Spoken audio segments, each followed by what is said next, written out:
Hello, Chef Marcus Guiliano here, and I'm your chef on a mission. Today's mission is salmon. More about farmed salmon.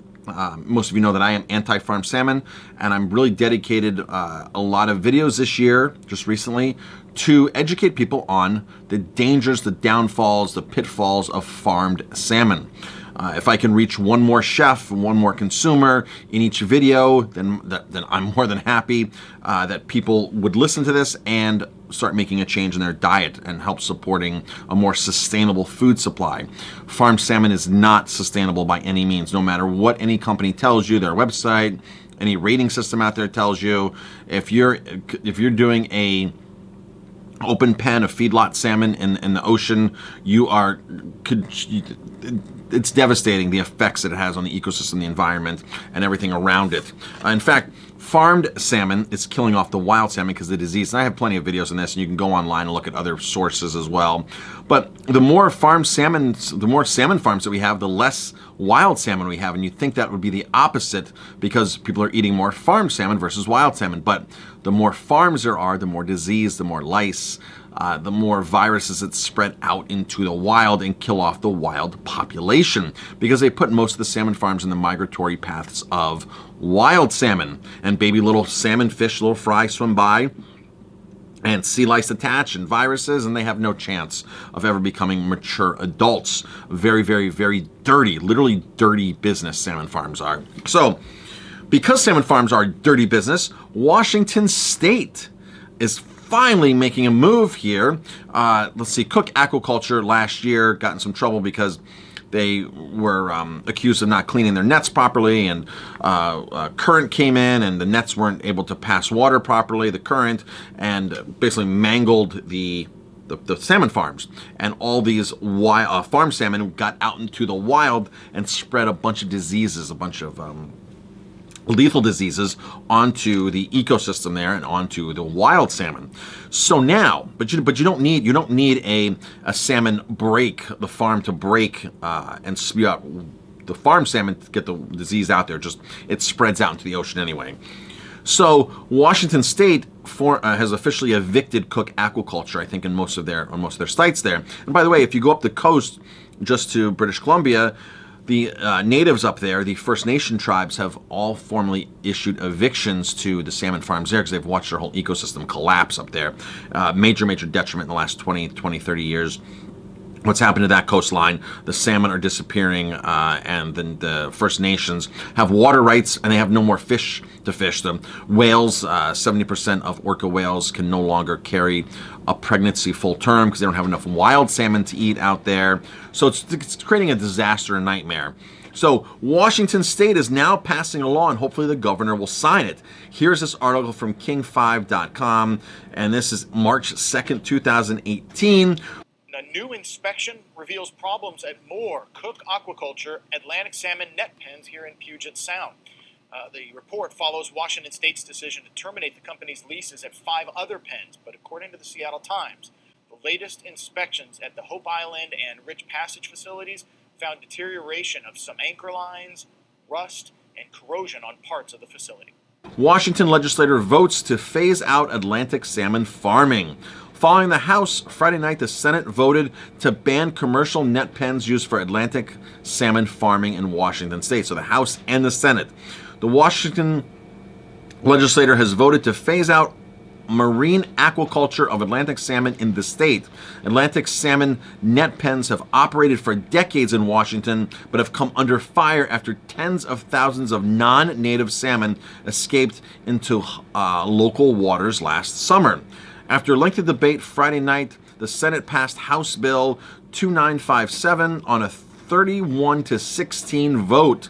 The bill now goes to the governor who has expressed his support. So that's really good news.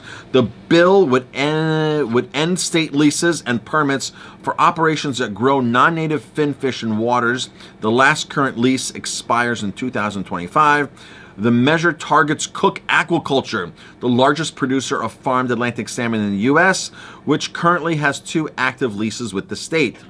Now, Cook Aquaculture is also the same people that own True North Salmon. True North Salmon is a brand of salmon from the east coast of Canada, Maine, up into Canada.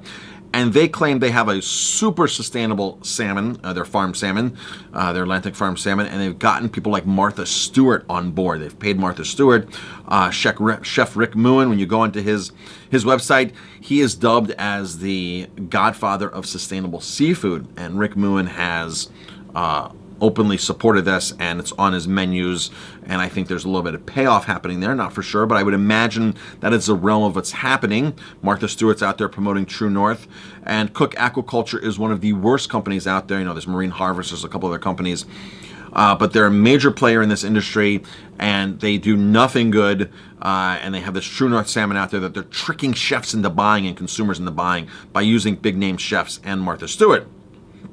Okay. So, Senator Kevin Ranker, a Democrat, said Friday night that the measure would protect the Salish Sea and thousands of jobs that depend on it. So, see, what's happening is they're losing jobs because if you're killing off the wild salmon, there's nothing to harvest. So you're losing. You might think that, oh, gee, we're losing jobs from getting rid of salmon farms, which is Cook Aquaculture's claim here, and the Republicans have bought into that in the state. The Republicans are opposed to this because they think that the 180 jobs that Cook Aquaculture is supplying is a reason to keep, and there might be other farms there as well, is a reason to keep these farms going. But they're not looking at the detriment of the other jobs that are being lost and the big loss in product of wild salmon being harvested and being sold on the market. So they're looking at one thing and saying, well, here's the tangible jobs that we see, but yet all these other people are losing jobs and losing income, and the state's losing money because of the other side. So the Republicans don't have really an honest argument here. They oppose the bill because it put people out of work and shut down a vital industry, but it's going to help revitalize a vital industry and just the ecosystem in general. It's going to revitalize more than an economy by having wild salmon. See, wild salmon play an amazing part in that whole ecosystem. And you think of just wild salmon as maybe catching and eating and going onto a plate somewhere, but the salmon spawn, they swim upstream to the exact place that they spawned, where they hatched. And they know instinctively that's where they have to go. And when a salmon spawns, it dies. That's the end of the salmon life. Well, now that salmon is there for a specific reason, that dead salmon. It can get eaten up in the environment, but what does not get eaten up actually sits there and decomposes. And that decomposes into vital nutrients that then start the whole cycle of life again, from the plant kingdom, right up to nourishing plants, to nourishing animals that are eaten by other animals. So this whole big Mother Nature complexity that she's figured this out perfectly, but the salmon aren't returning to where they're supposed to be spawning, and that cycle of life is not happening. Bears in British Columbia are starving because there's not enough salmon swimming back upstream. Incidentally, Alaska is the only state that has permanently and never had farms, because that's in their state constitution, to be sustainable. So they said, well, salmon farming is not sustainable, any kind of farming. So they don't have, salmon is like the last Alaska is like the last frontier. They have no farms there. There's nothing to spread the disease and spew disease out. And incidentally, Alaskan salmon was always having amazing salmon runs, salmon returns, salmon harvest, because there's nothing in the migratory path to spread disease, unlike British Columbia and Washington State and here in the Atlantic Ocean. From wherever you look, from Norway to Scotland to East Coast Canada, the salmon runs have all dwindled down to basically nothing. Now, you can still catch wild salmon in certain areas in Scotland and Norway, but one of the companies, and I keep mentioning this company because I spoke to Alistair from the Seafood Society in Scotland, who's a distributor. He said, Marcus, I got 4 fish last year to sell. 4 fish, €100 a kilo. That's like $50 a pound or more for whole salmon. It's a fish that's reserved for royalty. He goes, Marcus, they put the nets out on half the river at night. That's the only thing they're allowed to catch at night, and it's only a very, very short season. But the salmon that end up making it up to spawn, they are a very, very, very small portion of salmon. And the ones that do make it, they get to swim back down, have to now swim past extremely toxic Scottish salmon farms. Scotland is known to be has some of the highest quality salmon because that's what they portray. If you talk to a chef, they're like, "Oh yeah, Scottish salmon." They proudly put it on their menu. Scottish salmon is the best. But when you look at the real science out there, go to salmonfarmingkills.com. That site is specifically on Scotland. And they will pull up a ton of information, interview locals, show you the total opposite side, how Scottish salmon by far is probably the worst salmon out there, and the Faroe Islands is right up next to it, which is right above them, the Faroe Islands. So if you see chefs bragging about their Scottish salmon, send them to salmonfarmingkills.com. Don Sanford will set the story straight, all on that for you, 100%. I mean, the evidence is right there. It's right there that the locals, they interview the locals. So one of the tips that I've been telling people a lot of times, and chefs, please, if you want to judge a salmon farm and how good a salmon farm is, my friend Alex Morton, she goes, Marcus, they need to then actually talk to the locals. Don't read the website. Don't read the ratings. Don't get fallen for what the PR company, the PR department's telling you in this company, the salmon farm.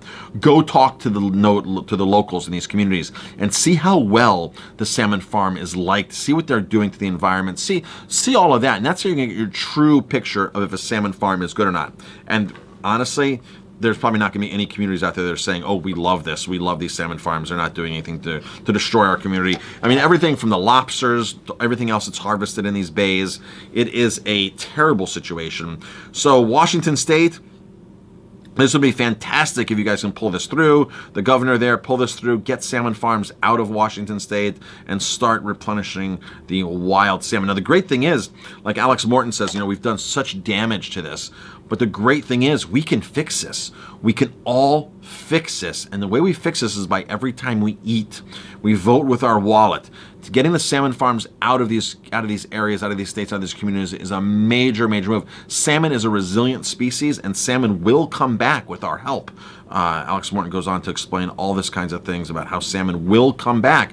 But we've got to get the farms out of their path. So stop eating farm salmon. Speak up at a restaurant, especially when you're afraid of. I was in Vegas last week, and I went to a lot of famous chefs: Herbert Keller, Oriel, Charlie Palmer, Rick Muin. Went to a lot. Thomas Keller. Went to a lot of famous chefs.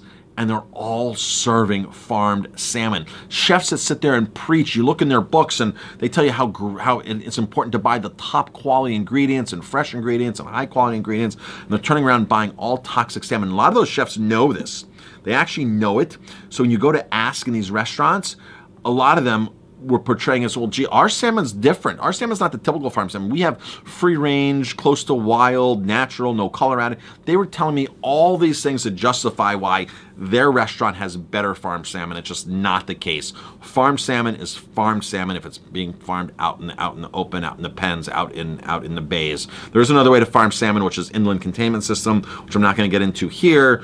There are some benefits to doing inland containment system salmon farming, but they still eat the same food as the other farm salmon. But there are some benefits. There is an upside besides spending 7 times the amount on the farm, which is why salmon farms aren't doing it. Instead of $1 million investment, it costs $7 million. But the salmon grow faster. They don't need as much care. Everything gets filtered out. It's a better system. Is it the ultimate option? No, because we want the oceans to thrive with wild salmon. I'm Chef Marcus Guiliano. Thanks for watching. If you like my videos, please hit like, subscribe to my channel, and definitely pass it on.